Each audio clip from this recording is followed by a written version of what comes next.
Hello everyone, welcome to my YouTube channel keep learning with Divya. तो आज मैं आप लोगों से डिस्कस करूंगी फेरॉइड का सेकंड पार्ट। ये है टोपोग्राफिकल मॉडल ऑफ पर्सनैलिटी 2015 में, और एक दो बारी और ये रिपीट हुआ है 10 मार्क्स के लिए। Discuss the Freud's topographical model of personality and describe the different stages of sexual development. तो दो तरफ ये क्वेश्चन डिवाइड हो रखा है। तो एक 3 मार्क्स के लिए आपको ये बताना है कि मॉडल क्या है, 7 मार्क्स आपको जो है इनके स्टेजेस बताने हैं। तो सबसे पहले मैं आप लोगों से डिस्कस करूंगी कि इसका ये मॉडल क्या है। ठीक है, इसको आइसबर्ग मॉडल भी कहते हैं। तो फेरॉइड का मानना क्या था कि हमें जो चीजें भी ड्राइव कर रही है, हम कुछ भी कर रहे हैं, वो किसके थ्रू कर रहे हैं, वो हमारे जो डीप इनसाइड हमारे जो माइंड में अनकॉन्शियस माइंड है उसके थ्रू होती है मैक्सिमम चीजें। ठीक है, और जो हमारा कॉन्शियस माइंड है वो तो बहुत कम रोल प्ले करता है। तो ये इनका मानना है। तो आप इसको लिख सकते हैं, मैं आपको इनका डिक्टेट करती हूँ। Freud believe that the majority of what we experience in our lives, they underlying emotions हो गया, belief, feelings and the impulses are not available us at the conscious level. ये हमारे कॉन्शियस लेवल पे available नहीं है। He believe that most of what we drive is buried in our unconscious. ज्यादातर चीजें कहां पर है, हमारे अनकॉन्शियस में। ये हमारा फर्स्ट पॉइंट होगा। देन सेकेंड चीज क्या होगी, Freud also believe that everything we are aware of is store in the conscious. जिसके बारे में हम अवेयर है वो कहां पर है, वो सारी चीजें कहां हमारे, वो हमारे कॉन्शियस माइंड। इनका मानना था कि जो हमारा कॉन्शियस माइंड है वो हमें बहुत ही कम, make us very small part of who we are, कि हम जो है वो एक बहुत ही कम अमाउंट में कॉन्शियस माइंड को पता है। ठीक है, हम कह सकते हैं कि we are only aware of very small part of what makes up our personality, measure of what we are buried and inaccessible। लेकिन जो मेजोरिटी में पार्ट है वो हमारा दबा हुआ है और उस तक हम पहुंच ही नहीं पाते हैं। ठीक है, और एक इन्होंने बात की है the final part is the pre conscious. उन्होंने एक यूज किया है प्री कॉन्शियस और सब कॉन्शियस, एक ही बात है। ठीक है, ये एक ऐसा पार्ट है जो कि हमारे कॉन्शियस से नीचे है लेकिन हमारे अनकॉन्शियस से थोड़ा सा ऊपर है, जिसपे कि हम थोड़ा सा प्रॉम्प्ट करेंगे, थोड़ा जोर डालेंगे तो हमें याद आ जाएगा। कई बार हम कहते हैं ना, हमारी चाइल्डहुड की मेमोरी, यार हमारा एक फ्रेंड होता था, उसका क्या नाम था, थोड़ा जोर अपने माइंड में डालते हैं तो वो हमें थोड़ा सा याद आता है। कोई इंसिडेंट है या कोई मोबाइल नंबर्स होते हैं, अगर हम थोड़ा सा जोर डालेंगे हमें याद आते हैं। उसको इन्होंने क्या नाम दिया, उसको नाम दिया है प्री कॉन्शियस, कि हम उसको एक्सेस कर सकते हैं लेकिन कब, जब हम उस चीज को प्रॉम्प्ट करेंगे, थोड़ा सा उस पर हम जो है जोर डालेंगे। ठीक है, तो आई थिंक आपको कॉन्शियस, अनकॉन्शियस और सबकॉन्शियस माइंड में पता चल गया होगा कि क्या है। कॉन्शियसली जो हम काम कर रहे हैं, सबकॉन्शियस थोड़ा सा प्रॉम्प्ट करके हमें याद आ जाता है, अनकॉन्शियस बहुत बरीड है हमारे माइंड में, जिस तक हम जो है नहीं पहुंच पाते। ये एक आइसबर्ग की तरह है। मैं थोड़ा सा डायग्राम से आप लोगों को क्लियर करती हूँ। ठीक है, डायग्राम से देख सकते हैं, देखो ये एक आइसबर्ग की तरह है। ठीक है, ये जैसे वाटर है, ये वाटर से ऊपर हमारे को आइस दिख रही है। ये देखो डीप इनसाइड, ये इतने डीप है इसका हमें अंदाज़ा भी नहीं है। तो इनका कहने का मतलब है, देखो ये एक हमारा कॉन्शियस माइंड है जो ये आपको वाटर लेवल से ऊपर दिख रहा है, लेकिन ये नीचे जो है ये हमारा प्री कॉन्शियस माइंड है, जहाँ पे हमारी ये ईगो, ये सुपर ईगो, ये इट बता रहा है। ठीक है, जहाँ तक हम पहुँच पाते हैं प्रॉम्प्ट करके, और उसके बाद ये हमारा क्या है, हमारा अनकॉन्शियस माइंड है नीचे, जहाँ तक हमारा पहुँचना बहुत ही ज़्यादा मुश्किल हो जाता है। ठीक है, लेकिन जिस पार्ट को हम टच भी नहीं करते, जहाँ तक हम बिल्कुल नहीं पहुँच पाते, उसको उन्होंने कहा है नॉन कॉन्शियस माइंड। ठीक है, तो आपको ये डायग्राम ड्रॉ करना है अगर आपको ये टोपोग्राफिकल मॉडल आता है। ठीक है, तो कॉन्शियस माइंड है ये ऊपर वाला, जिस तक हम पहुँच पाते हैं, जो कि हम विलिंगली कर रहे हैं, जिसके बारे में हम अवेयर है, that is conscious. And pre conscious mind is prompt करने के बाद, जोर लगाने के बाद जो है हमारे को हमें याद आता है, that is pre conscious mind. और फिर रह गया हमारा अनकॉन्शियस माइंड, ये हमें मैक्सिमम ड्राइव करता है लेकिन इसका हमें उतना पता नहीं होता है।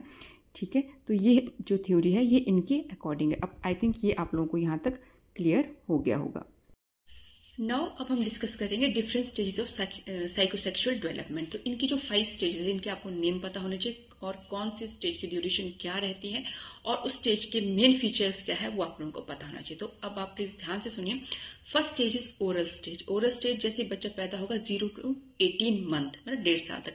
ठीक है, इसको ट्रिक से याद करो। 18 मंथ है ना, फर्स्ट स्टेज होगी ओरल। अब 18 को 2 से मल्टीप्लाई कर दो, है ना, 18 to 36। तो 18 मंथ से लेकर 36 मंथ तक हमारी सेकंड स्टेज चलती है, दैट इज एनल स्टेज। ठीक है, फिर उसके बाद 36 का मंथ का मीनिंग है हमारा 3 इयर्स। ठीक है, तो 3 to इंटू 2 6, तो 3 से 6 साल तक हमारी थर्ड स्टेज चलती है फेलिक स्टेज, ठीक है। उसके बाद फेलिक स्टेज से लेके प्यूबर्टी तक, ठीक है, वो होता है लेटेंसी स्टेज। ये प्यूबर्टी तक चलेगी, मतलब टीनेजर्स तक आपकी चलेगी, ठीक है।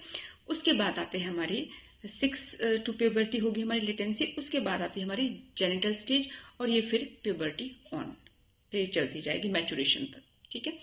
तो ये 6 स्टेजेस के आपको नाम पता होगा। ओरल स्टेज में क्या होगा बेटा, छोटा बच्चा है उसको माउथ प्लेजर्स चाहिए, ठीक है। वो जैसे देखा होगा छोटा बच्चा अंगूठा चूसता है, मदर फीड लेता है, जो भी टॉयज उसको हाथ में आते हैं वो मुंह में डालता है। तो this stage is pleasure stage और ओरल स्टेज है। और अगर इस टाइम पे बच्चे की ये नीड फिक्स नहीं हुई, तो अगर बच्चे की ये नीड सेटिस्फाई नहीं होगी तो क्या होगा, बड़े होकर या तो स्मोकर बनेगा, ठीक है।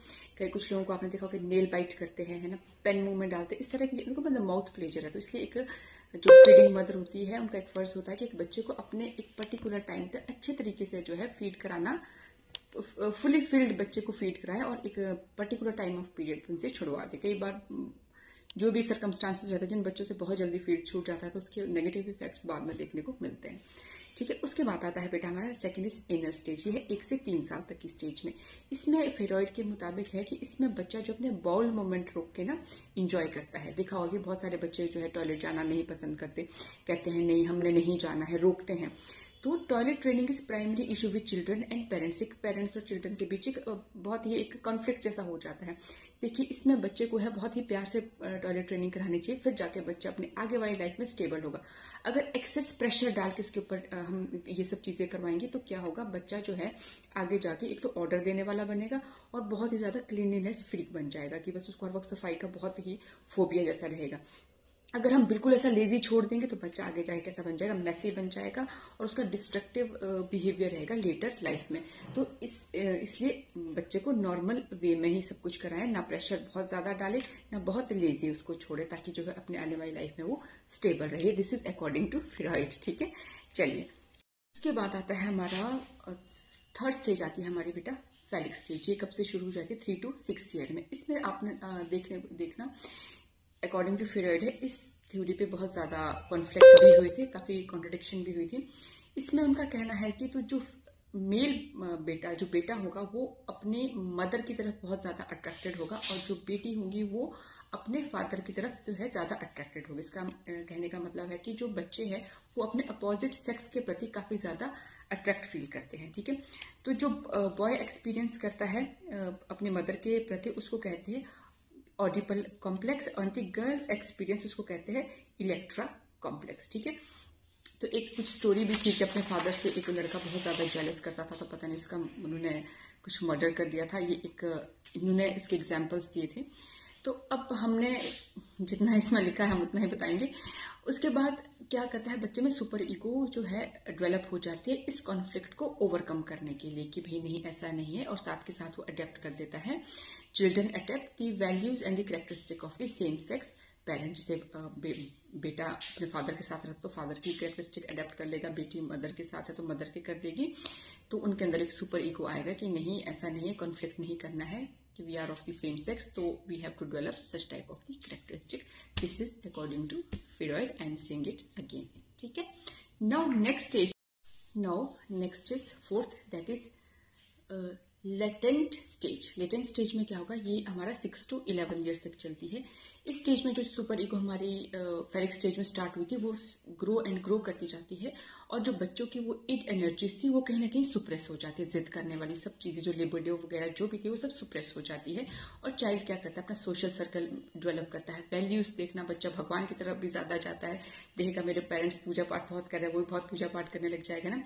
और अपने पीयर्स ग्रुप, अपना फ्रेंड सर्कल इनका बहुत अच्छा बनता है, और अपने अडल्ट फैमिली आउटसाइड सोसाइटी मतलब अपने एक रिलेशनशिप बनाना जो है शुरू कर लेता है इस स्टेज में, ठीक है।